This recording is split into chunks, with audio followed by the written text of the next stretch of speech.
चलिए आज की टेली क्लासेस के अंतर्गत हम देखते हैं इंटरेस्ट कैलकुलेशन। मूलतः किसी भी व्यापार के अंतर्गत एक अच्छा सा मेन कंप्लीट कंसेप्ट होता है इंटरेस्ट कैलकुलेशन का, क्योंकि व्यापारी जब कोई वस्तु बेचता है और उसका मूल्य नहीं आता तब भी वो कस्टमर के ऊपर इंटरेस्ट कैलकुलेशन करता है या इंटरेस्ट लागू करता है। कई मामलों में जब पैसा व्यापारी देता है तब भी वह कहीं ना कहीं इंटरेस्ट लागू करता है। तो आखिर उस ब्याज की गणना वो कैसे हम टैली में एंटर करें और टैली कैसे कैलकुलेट करता है, आज उस कंसेप्ट को हम समझते हैं। सबसे पहले टैली स्क्रीन को ओपन करने के बाद हम सबसे पहले यहाँ पर एफिलिएट में जाते हैं और अपनी कंपनी को सिलेक्ट करेंगे यहाँ पर, और यहाँ पर आपको इनेबल इंटरेस्ट कैलकुलेशन इस ऑप्शन को यस करना है। इसको यस करने के बाद आप कंट्रोल ए से एक्सेप्ट कर लीजिए इसको। यहाँ पर हमने एक्सेप्ट करने के बाद हम यहाँ से बाहर आ जाते हैं और इसके बाद हम जाते हैं वाउचर एंट्री में और एक पेमेंट का वाउचर यहाँ पर एंटर करते हैं। माना कि 1 अप्रैल को हमने अपने किसी कस्टमर को पैसा दिया, जैसे गिरिराज को हमने पैसा दिया, तो ये लेज़र हमारे इसमें बना हुआ है। आप अपना लेज़र बना लें और जब लेज़र आप क्रिएट कर रहे हैं तब आपको ये क्रिएशन विंडो आएगी। इस क्रिएशन विंडो में अंडर ग्रुप सेलेक्ट करना है, लोन एंड एडवांस। यहाँ पर एक्टिव इंटरेस्ट कैलकुलेशन इस ऑप्शन को आपको करना है यस, और जैसे आप इसे यस करेंगे तो इंटरेस्ट पैरामीटर यहाँ पर ओपन हो जाएगा। इंटरेस्ट पैरामीटर में अमाउंट एडेड ऑप्शन इसको भी हम फिलहाल नो रखेंगे, अमाउंट डिटेक्टेड इसको भी नो रखेंगे, और यहाँ पर रेट ऑफ इंटरेस्ट हम दे देते हैं माना कि 2%। यहाँ पर आपको 4 ऑप्शन मिलता है, 4 ऑप्शन मिलेंगे। पहला है 30 डेज मंथ, नेक्स्ट है 365 ईयर, कैलेंडर मंथ और कैलेंडर ईयर। यानी 2 कैलकुलेशन मिलते हैं ईयरली कैलकुलेशन के लिए और 2 ऑप्शन मिलते हैं आपको मंथली कैलकुलेशन के लिए। अब पहला ऑप्शन है 30 डे मंथ और दूसरा है यहाँ पर कैलेंडर मंथ। तो क्या अंतर है 30 डे मंथ में और क्या अंतर है कैलेंडर मंथ में, इसको हम समझें। तो इसको समझने के लिए हम यहाँ पर एक्सेल सीट को ओपन करते हैं और एक्सेल सीट में हमने यहाँ पर इस प्रकार का पैरामीटर बना रखा है जिससे आपको ये कंसेप्ट क्लियर हो जाए। तो ये है हमारा कैलेंडर मंथ, और कैलेंडर मंथ में ब्याज की गणना कैसे होती है। यदि कैलेंडर मंथ को देखें, माना कि 5,000 रुपये हमने अपने एम्प्लॉय को दिए, रेट है 2%, तो इसका अमाउंट कितना आएगा 100 रुपये। ठीक है, निकालने के लिए आप सीधे सीधे देख सकते हैं इक्वल मूल अमाउंट इंटू 2%, एंटर करेंगे तो ये 100 रुपये आ गया। अब ये 100 रुपये कितने का आया, ये यदि देखें तो ये आया 30 दिन का अमाउंट। अब यदि 1 दिन का निकालना है तो क्या करेंगे, 1 दिन का निकालने के लिए इक्वल इस 100 को हम डिवाइड करेंगे 30 से। जब 30 से डिवाइड करेंगे कितना आएगा 3.33। ठीक है, अब इस अप्रैल माह में यहाँ पर 30 से डिवाइड किया गया, लेकिन आप मई में जाएंगे तो मई में कितने से डिवाइड किया जाएगा, यहाँ पर डिवाइड किया जाएगा कैलेंडर मंथ के अकॉर्डिंग 31 से डिवाइड किया, यानी जो मंथ जितने का है उतने से इस मूल अमाउंट को डिवाइड किया जाएगा। जब मूल अमाउंट को उतना डिवाइड किया जाएगा तो यहाँ पर आएगा 3.23, यानी यहाँ पर 33 था लेकिन यहाँ पर 23, यानी कुछ पैसे का यहाँ पर अंतर आया। तो पैसे का अंतर क्यों आया, क्योंकि यहाँ पर दिन बढ़ रहे हैं, जब दिन बढ़ रहे हैं तो उतने से इसको डिवाइड किया गया, यानी यहाँ पर 30 से डिवाइड किया गया और यहाँ पर 31 से डिवाइड किया गया। अब यदि आप एग्रीगेट देखेंगे तो एग्रीगेट आपको इसमें भी 100 रुपये आएंगे और इसमें भी 100 रुपये आएंगे। ठीक है, यहाँ पर कहीं कोई दिक्कत, यानी यहाँ पर सभी मंथ में बराबर अमाउंट आएगा और एग्रीगेट जो बनेगा वो भी बराबर बनेगा, पूरे साल का हर मंथ के हिसाब से बनेगा, क्योंकि यहाँ पर कैलेंडर मंथ को सिलेक्ट किया गया।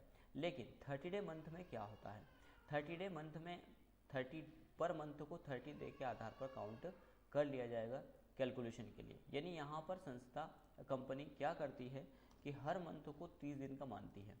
जब 30 दिन का मानती है तो जो मंथ 30 का है वो कैलकुलेट होगा 30 से, और जो 31 का है वो भी कैलकुलेट किससे होगा, 31 वाला भी कैलकुलेट होगा 30 से। तो इसमें 30 वाले में तो मामला रहता है एकदम बराबर इक्वल, 31 वाले मामले में इसमें क्या रहता है मामला, एकदम इक्वल बराबर रहेगा।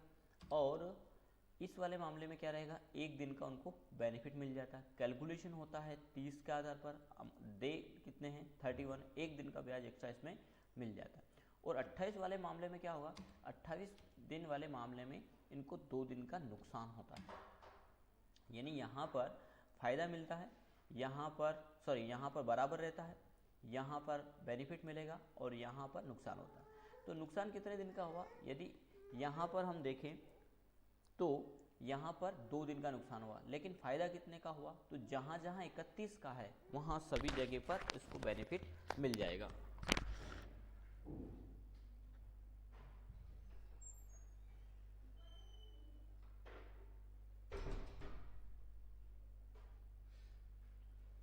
अब इतने दिन से क्या फ़र्क पड़ेगा, क्या अंतर आएगा, तो आप देखिए यहाँ पर जहाँ हर मंथ में 100 रुपये मिल रहे हैं, वहीं पर यहाँ पर हर मंथ में कितने मिलेंगे, कहीं 100 मिलेंगे, कहीं पर 103 रुपये मिलेंगे। तो ये व्यापारी को यहाँ पर फ़ायदा होता था। अधिकांश व्यापारी क्या करते हैं कि यहाँ पर 30 डे मंथ का कैलकुलेशन लगाते हैं। जो गलत लगाते हैं उनको कहीं ना कहीं अमाउंट यहाँ पर कम मिलेगा, और जो यहाँ पर यानी जो कैलेंडर मंथ को सिलेक्ट करते हैं उनको यहाँ पर इंटरेस्ट कम मिलेगा, और जो 30 डे मंथ सिलेक्ट करते हैं उनको यहाँ पर इंटरेस्ट ज़्यादा मिलेगा। चलिए तो इसको हम टैली में समझते हैं। तो इसके लिए यहाँ पर हम 2 एंट्री करने वाले हैं। पहली हम सिलेक्ट कर लेते हैं 30 डे मंथ, इसको हमने सिलेक्ट किया और यहाँ पर एक्सेप्ट कर लेते हैं, कंट्रोल ए से एक्सेप्ट कर लेते हैं। अमाउंट है हमारा 5000 रुपये, 1 अप्रैल को हम एंटर किया, केस दिया है, कंट्रोल ए से एक्सेप्ट कर लेते हैं। एक और एंट्री हम करते हैं सेम डे, हमने दिया यहाँ पर राम कुमार को, और राम कुमार का जो लेजर है इसको हम कंट्रोल एंटर से इसको ओपन करते हैं, और यहाँ पर जो कैलकुलेशन होगा वो हम क्या करते हैं, वो करते हैं यहाँ पर कैलेंडर मंथ। अब दोनों में क्या अंतर है, पहला 30 डे मंथ है और ये कैलेंडर मंथ है।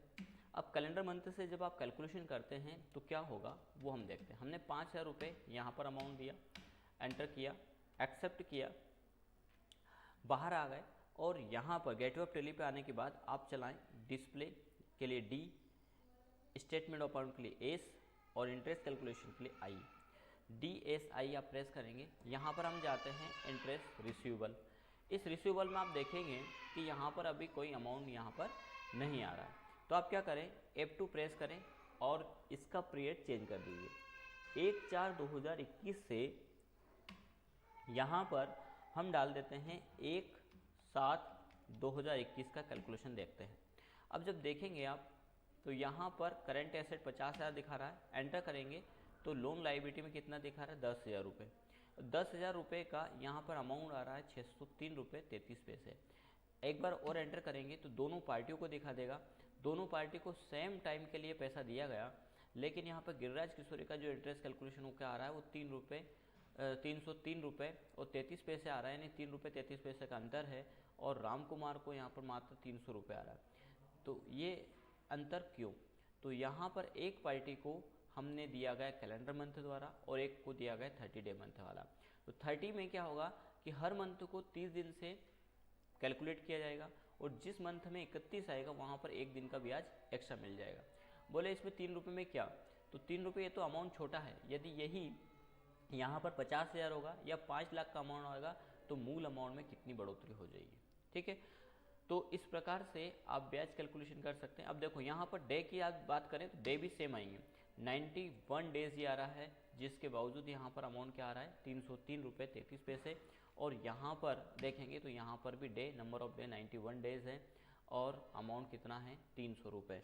तो ये किसके बेसिस पर बना, तो कैलेंडर मंथ और 30 डे मंथ। तो ये ध्यान रखिएगा कि कैसे टैली कैलकुलेट करता है, और जो है कि कब हम 30 डेज सेलेक्ट करें और कब हम कैलेंडर मंथ सेलेक्ट करें।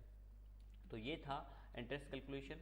अब हम नेक्स्ट एंट्री में देखेंगे किस प्रकार यदि कस्टमर हमें ब्याज सहित पैसा दे देता है या ब्याज दे देता है तो ब्याज को समायोजित करें और मूल अमाउंट हमारा शो होता रहे।